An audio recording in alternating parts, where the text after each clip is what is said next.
اپنے خیالوں کی حفاظت کرو کیونکہ یہ تمہارے الفاظ بن جاتے ہیں۔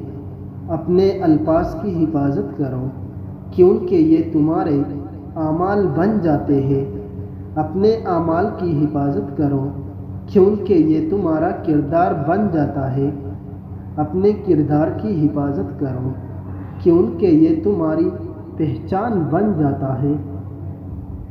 بے عزتی کا جواب اتنے عزت سے دے کہ سامنے والا خود ہی شرمندہ ہو جائے۔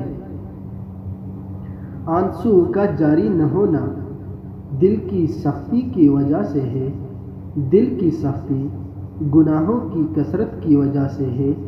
گناہوں کی کثرت موت کو بلانے کی وجہ سے ہے۔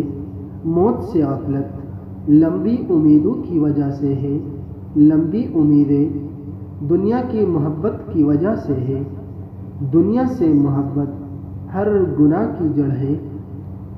جن عورتوں کے شوہر شہر سے باہر یا ملک سے باہر نوکری کرتے ہیں اور بلا وجہ اپنے شوہروں کو فون کر کے تنگ کرتی رہتی ہے، گھر کی چھوٹی چھوٹی بات کو مرچ مسالہ لگا کر ان تک پہنچاتی ہے، ایسی عورتیں یہ یاد رکھیں کہ ان کے شوہر خوشی سے باہر نہیں رہتے، اپنے گھر والوں کو خوشیاں اور سہولت فراہم کرنے کے لیے وہ مزدوری کر کے اور مسافری کرتے ہیں۔